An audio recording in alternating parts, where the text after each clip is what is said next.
Hello students, this is your instructor for ME2535. I'm reviewing a little bit of how you're going to submit your discussion for week 4. Okay, so please follow along. If you have any questions, text me, and I would love to touch base with you in explaining everything about this discussion. So the first thing you want to do is to always make sure you read your instructions, all the questions that you need to answer. But I also want to show you the rubrics. Remember, there's so many changes going on. You want to make sure how you are going to be graded so you cover those points. Okay, so I am on the rubrics that we will be grading you upon. So I want you to make sure you review this page. When do you have to submit? What do you have to submit? And what meets the most criteria? Meaning, have you done all your steps to make sure you get the maximum points? This is another grading rubric that you have to pay attention to. If you scroll down, you will see how we have broken down the different criteria of grading into quality, which means have you answered all the questions and applied your own understanding towards all the answers that you have submitted for the discussion. Okay, and it is 35% of your grade. Generate further conversation or academic conversation means, are you replying to your colleagues, acknowledging what they're saying and adding your own information based upon what they said and based upon what you have the knowledge for it. So you are researching for everything. Okay, don't hesitate to research for everything that you see. Go and research from your resources given to you by me, by the school, or online. Make sure you cite your sources every time you research any material from anywhere. Organization and clarity means you are, whatever you write, I am able to understand. Meaning it's a whole sentence, not a broken sentence. There's a correct sentence, correct grammar, and correct spelling with all the periods, commas, and in place. Okay, so you want to make sure you are reviewing your writings before you submit, and you have a grammar check, spell check, all of those embedded in your discussion page that you can use. But also just reading after you finish doing your writing your discussion, read it. Does that make sense to you? What can you fix to make sure that the sentences make sense? Okay, they have to make sense. What are you saying to me? That is what we grade you for your organization and clarity. Quantity of distribution means you are submitting your 3 replies. Main reply, main post on Wednesday. 2 replies from Thursday to Sunday. Your replies can be any time, but they all have to be on different days. Timeliness means that you did participate 3 days in the live week of discussion, not the week after, okay, because then you don't get points for this. Okay, so I am on your question page, week 4 discussion.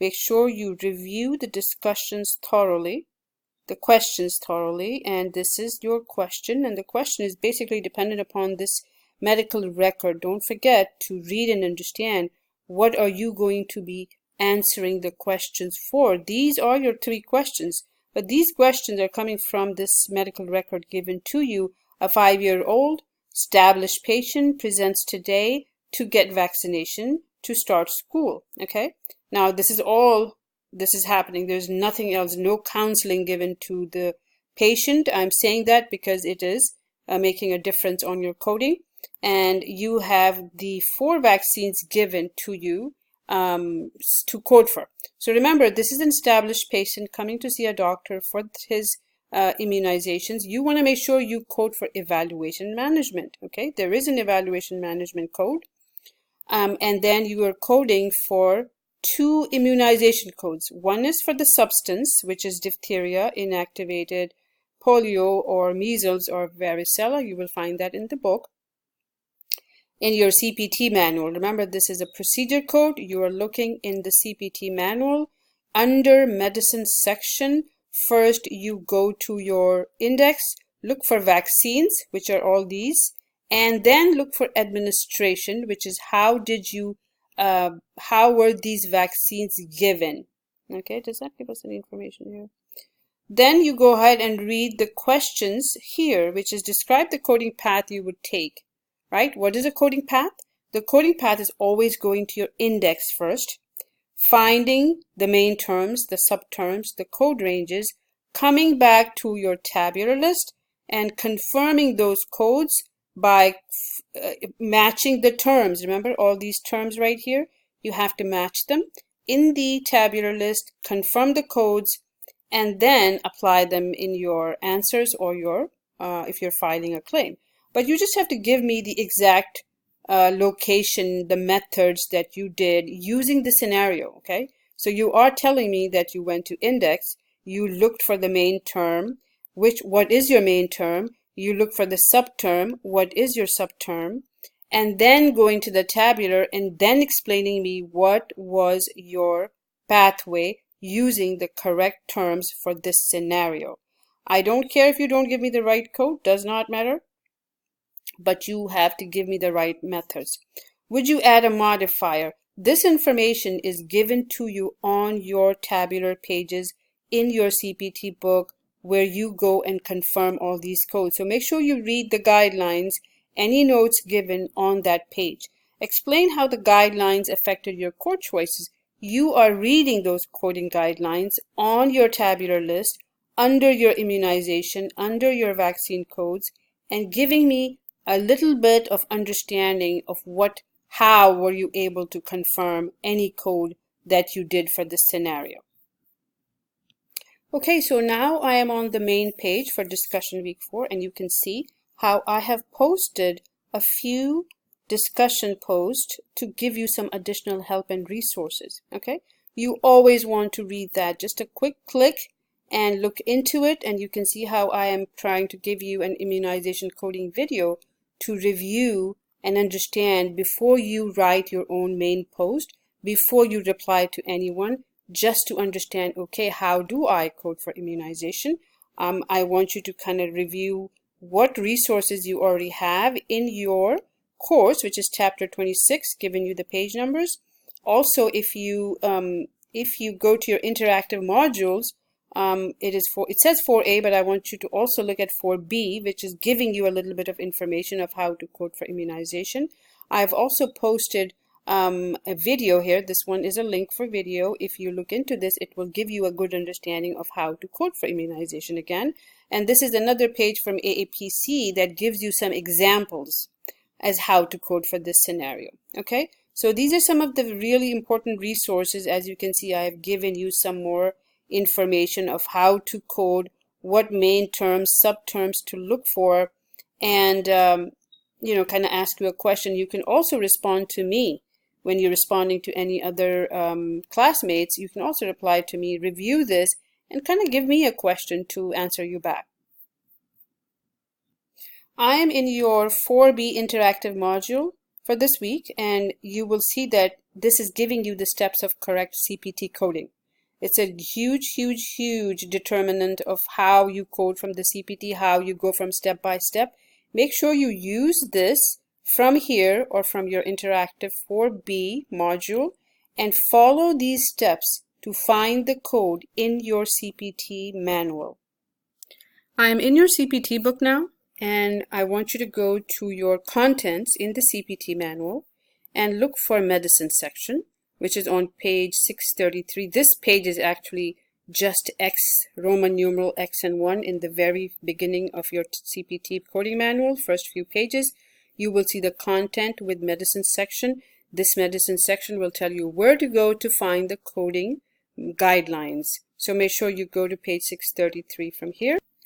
This is another important page to review before you code from medicine section, page 631 in your CPT manual. This is your tabular section for vaccines and toxoids, page 634. You can see there are some notes given here that you need to review before you finalize any coding answers for this scenario or answer the question for guidelines. This is what you're reading. Remember, we have two codes for immunization. One is the vaccine, which is the substance that I showed you before. This is administration, which is how was this substance or vaccine injected into the person. There could be different routes: oral, injections, IM, nasal. So we have to know and go according to the codes given on your CPT manual. So how am I coding? The first thing I'm going to do is go to the index of my CPT manual to look for vaccines. This is the page number you're going to find in your index for your CPT manual, page 1084.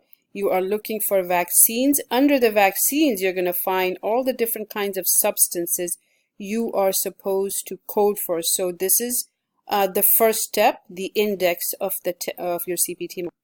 This is the second term that you are looking for in the index again of your CPT manual, page 875. You're looking for administration, because remember, we have to code according to the route of administration. If the administration was by nasal route, injection, oral, IM, or intramuscular, this is the first step in the index, looking for administration. Once you find your main terms, your subterm in the index, like I just showed you, you are using or bringing the code ranges from your index to the tabular section on this page, page 634, looking under the vaccine for the codes for the substance, and then going to your administration, page 633, for finding the codes for the administration. So do you see how many codes we need here? We need one code for vaccine, one for the administration for the same substance.